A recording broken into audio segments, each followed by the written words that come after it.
Le débat avec mes invités, Danielle Simonet, oratrice nationale de la France Insoumise, bonjour, et Jean-Marc Bailleul, secrétaire général du syndicat des cadres de la sécurité intérieure. On va revenir sur l'image forte du défilé parisien du 1er mai. En marge des cortèges, plusieurs individus ont donc tenté d'entrer, sont même entrés au sein de l'hôpital de la Pitié-Salpêtrière. Une trentaine de personnes placées en garde à vue. Elles ont été levées depuis. Une enquête qui a été ouverte par le parquet de Paris.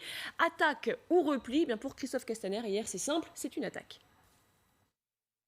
Des gens ont attaqué un hôpital. Des infirmières ont dû préserver le service de réanimation. Nos forces de l'ordre sont immédiatement intervenues pour, au fond, sauver le service de réanimation. Tout au long du parcours, très tôt ce matin, des gens qui sont venus pour casser, pour brûler, pour attaquer et qui ont volé aux organisations syndicales leur fête internationale du travail et leur mobilisation. Sauf que depuis plusieurs témoignages, tant du côté des manifestants que du côté du personnel de l'hôpital, ces témoignages réfutent l'idée d'une attaque. Ils parlent clairement d'une situation de chaos, de manifestants qui cherchaient visiblement à fuir la police. Je me tourne vers vous, Jean-Marc Bailleul. Il a parlé trop vite, Christophe Castaner? Alors, je pense qu'il a parlé en fonction des premiers témoignages qu'il a eu des personnels hospitaliers, de la directrice et d'un médecin, parce qu'on voit que c'est assez concomitant après qu'il les ait salués. Je veux juste dire, et j'ai pu vérifier auprès de mes collègues, qu'il n'y a pas que cette histoire de passerelle des images que vous tournez en boucle, où manifestement des gens a priori calmes veulent rentrer. Et il y a aussi une tentative de casse des portes au rez-de-chaussée, qu'on voit sur certaines images. Plusieurs vitres ont été cassées. Donc l'un avec l'autre, dans un premier temps, on peut penser qu'il y a eu une crainte et une peur des personnels hospitaliers. En revanche, sur votre question, mais ce n'est pas nouveau, ça fait quelques années que des ministres de l'Intérieur s'expriment sur les faits d'actualité. C'est vrai que quelquefois, il ferait mieux un petit peu d'attendre pour regarder exactement l'ensemble des témoignages pour pouvoir se prononcer. Parce que finalement, le mot attaque est sûrement trop fort. Le fait qu'il y ait eu des peurs et des craintes, c'est une réalité. Vous, la France Insoumise, vous demandez quoi aujourd'hui? On sait que certains demandent une commission d'enquête parlementaire, d'autres la démission du ministre de l'Intérieur. Quelle est votre position là-dessus? Oui, nous demandons la démission du ministre de l'Intérieur. Écoutez, c'est un mensonge d'État. Monsieur Castaner a menti. Parce que toutes les vidéos et les témoignages montrent qu'il n'y a pas eu d'attaque de l'hôpital Salpêtrière, mais qu'il y a eu des manifestantes et des manifestants qui étaient dans une situation où ils étaient nassés, gazés, et ils ont été obligés de se réfugier dans cette cour de l'hôpital, avec un policier d'ailleurs qui les y a conseillés, autorisés. Ensuite, ils étaient néanmoins toujours poursuivis par les forces de l'ordre. Et donc, ils montent sur cette passerelle. Et même lorsqu'ils essaient de rentrer dans l'hôpital, le personnel de santé qui est là, qui leur explique c'est impossible, c'est un service de réanimation, eh bien, les personnes comprennent. D'ailleurs, on a deux personnes plutôt âgées qui sont là, plutôt apeurées par la violence policière qu'ils subissent, mais ils comprennent et ils s'en vont. Or, M. Castaner a menti. Le seul témoignage de médecin qui corroborait le propos de Castaner, comme par hasard, eh bien, c'est celui qui est médecin, qui dirige depuis 4 ans, avec le ministère de l'Intérieur, la formation des médecins du GIGN. Sinon, l'intégralité du personnel de santé qui se trouvait là a dit qu'il n'avait pas été inquiété, qu'il ne s'était pas senti agressé, que d'ailleurs, il n'y avait pas eu de vol de matériel à cet instant-là. Donc, on est sur un mensonge d'État, parce que la volonté du ministre de l'Intérieur était d'organiser une vaste propagande de dénigrement du 1er mai. Et lors de ce 1er mai, il y a d'autres violences qui sont intervenues. Qu'on nous explique pourquoi et comment les forces de l'ordre ont-elles attaqué le cortège de tête de la CGT, où on a prétendu qu'il y avait des Black Blocs, que nie l'organisation syndicale, comme s'il s'agissait d'organiser un récit dès le début de la manifestation, d'un conflit interne dans la manifestation. Mais par ailleurs, il y a quand même eu aussi un commissariat qui a été visé, une école primaire qui a également été visée.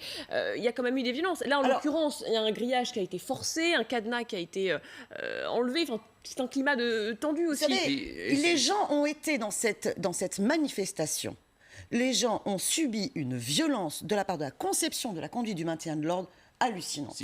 Je peux vous dire que toutes celles et ceux qui étaient là après 4h30, moi je suis partie à ce moment-là, la manifestation, mais qui se retrouvaient là, on dit mais on était gazés de toutes parts, on était chargés, on était acculés à trouver les endroits pour se écoutez la réponse de Jean-Marc Bailleul. D'abord, sur le premier point, j'entends votre démonstration, donc il faudrait à la fois que ce médecin, où on fait un sous-entendu que parce que les formateurs du GIGN, il ment, il faudra qu'il démissionne, il faudra que la directrice de l'hôpital démissionne, puisqu'elle aussi a prétendu qu'il y avait une volonté, je rappelle, avant le ministre. Martin Hirsch également, de la PHP, Martin Hirsch, donc il faut que tous ces gens-là démissionnent, premier point. Et vous trouvez ça normal qu'ils mentent? Ah non, mais justement, je suis votre raisonnement. Moi, les personnels qui étaient là, vous le voyez sur la vidéo. Vous voyez la vidéo comme moi, monsieur. Non, on ne voit pas ce qui se passe au rez-de-chaussée, Madame Simonet. On ne voit pas ce qui se passe au rez-de-chaussée où il y a des vitres cassées qui ne sont pas montrées sur ces images-là. La vidéo qui prétend qu'il y a... Enfin, quand M. Castaner prétend qu'il y a une intrusion... Mais M. Castaner ne parle pas de ces images-là. Il dit qu'il y a eu une volonté d'intrusion, mais en bas, on ne voit pas les images. M. Castaner dit qu'il y a eu une attaque de l'hôpital. Non, mais je vous ai dit et que la le mot vidéo était montre sûrement qu'il y a mal des gens choisi. qui fuient. Moi, je ne suis pas là pour faire de la politique. Non, bien sûr. Je suis là pour être... Non, bien sûr. Il a dit qu'il avait parlé trop vite. J'ai dit tout à l'heure qu'il avait parlé trop vite. Donc je ne me dites pas que moi je suis là pour faire de la politique. Premier point. Deuxième point, vous affirmez que selon la CGT, il n'y avait pas de black blocs autour d'eux au début de la manifestation. Ben moi je vous prétends le contraire. Parce qu'il y a eu une interpellation d'un black bloc qui était juste à côté du fourgon de la CGT. Et comme la nouvelle tactique du maintien de l'ordre, c'est d'aller prendre les black blocs qui sont mélangés autour des gilets jaunes, et là j'en profite pour le dire, qui sont soutenus, à la fois applaudis, ou soutenus par des partis politiques comme le vôtre, non, nous ou par M. jamais. Besancenot. Alors là, vous faites de la politique, monsieur. Non, nous n'avons jamais je parle au nom de mes collègues. soutenu la violence. Non, votre mensonge, non, mais vous là, ne je vous soutenez demande pas la des violence. excuses, Vous ne monsieur. soutenez pas la violence. Je vous demande des excuses sur votre propos. Vous ne soutenez pas la violence. Par contre, vous dites que vous n'avez pas à dénoncer les black blocs. C'est ça votre position. Donc, à un moment donné, on ne peut pas dire l'un et son contraire. Non, nous avons toujours dit que la stratégie de la violence radicale est une mauvaise stratégie parce qu'elle est vouée à l'échec. D'abord, elle met l'intégrité des personnes en danger. Elle met l'intégrité des personnes en danger. Et en plus, elle est toujours affrontée à une violence d'État légitime plus forte. Donc c'est une voie sans issue. Donc nous avons toujours défendu la méthode pacifique non violente. Mais lors de cette manifestation, et nous le disons depuis le début du mouvement, depuis le 17 novembre, on assiste à une répression sans précédent. Et M. Castaner montre à minima toute son incompétence, mais depuis le 1er mai, un mensonge d'État inacceptable. Alors, la volonté pas M. Castaner qui fait le maintien de l'ordre. De dénigrer. Juste entre parenthèses. C'est le ministre, c'est lui qui est patron de la police. Mais sa stratégie était. Quand vous dites ça, vous dites que les policiers. Non, mais vous sa stratégie, c'était on va au contact. Oui, j'espère que vous allez montrer les vidéos. C'est une bonne stratégie. Sa stratégie, alors, on va voir justement, je voulais qu'on regarde justement cette nouvelle vidéo qui est sortie aujourd'hui, vidéo d'un journaliste montrant un membre des forces de l'ordre jeter un pavé sur les manifestants. Ça s'est passé là encore le 1er mai, boulevard de l'Hôpital.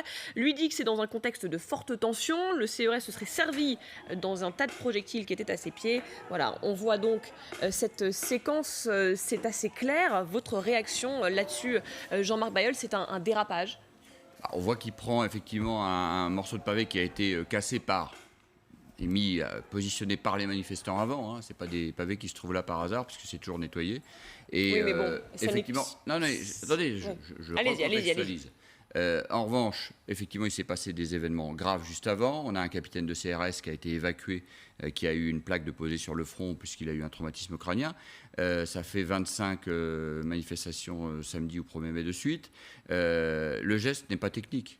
Évidemment, ce n'est pas un geste technique. Alors si, il est technique sur le lancer, mais en tout cas pas sur le... Mais il n'aurait jamais dû faire ça. Non, il n'aurait jamais dû faire ça. Je dis simplement, et vous avez sûrement montré la vidéo aussi du policier qui demande, alors qu'il est insulté copieusement par des gens qui sont rentrés dans un magasin, ils ne veulent pas sortir, et qui va sûrement voir un meneur, et qui lui donne 2 claques pour le faire sortir. Oui. Ce n'est pas des gestes appropriés. Certes, il y a sûrement une enquête IGPN qui a été ouverte pour le lancer. Il y a une enquête interne qui a été lancée. Mais je demande quand même de relativiser pour autant, par rapport à ce que disait Mme Simonet, c'est que le maintien de l'ordre tel qu'il est fait aujourd'hui est adapté à l'évolution des choses. Le maintien de l'ordre qu'on faisait parfaitement il y a quelques années encore, il y a quelques mois, qui fonctionnait. On voit bien que depuis le 1er mai l'année dernière, et je ne parle pas de l'affaire Benalla, bien entendu, qui n'est pas policier, n'est plus approprié. Donc il faut s'adapter.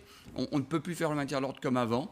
Ça casse le mouvement syndical, et je suis syndicaliste moi-même, donc je suis contre cela, mais il faut bien s'adapter. Si on continue de faire le maintien de l'ordre sans aller au contact, on aura toujours de la casse, on aura toujours des dégradations comme on en a vu, et on aura des blessés sans qu'on puisse faire quoi que ce soit. Je vous relativise quand même qu'il y a beaucoup moins de blessés parmi les manifestants depuis qu'on a changé de tactique qu'avant, reconnaissez-le. On a un nombre historique d'hommes et de femmes blessés, côté police comme Moins côté depuis 3 semaines. citoyens, citoyennes. On a un nombre de mutilés irrémédiables, Moins depuis des 3 yeux semaines. arrachés, avec des mains arrachées, des mâchoires Je ne vais totalement pas déformées. vous nier la chose, On mais moins ne depuis cesse 3 de semaines. on ne cesse de dire que les tirs de LBD... Mais pourquoi vous en parlez encore? Il n'y a pas eu sur les 3 dernières semaines de blessés tels que vous le dites, Si, avec des LBD et des grenades. Il y a eu des blessés. Par contre, oui, il est vrai que depuis 3 semaines, il y a peut-être aussi moins de violence aussi du côté des manifestations. On est toujours, selon David Dufresne, à 740 signalements. Le journaliste David Dufresne qui suit l'ensemble des situations sur le terrain. Donc on est sur une situation grave et on ne peut pas accepter en démocratie qu'un ministre de l'Intérieur mente et mente sciemment pour pouvoir dénigrer une mobilisation, une contestation sociale très fortement ancrée dans le pays. Et vous demandez donc à la France Insoumise la démission du ministre de l'Intérieur, Monsieur Christophe Castaner. Merci à tous les deux d'être venus débattre sur notre plateau ce matin.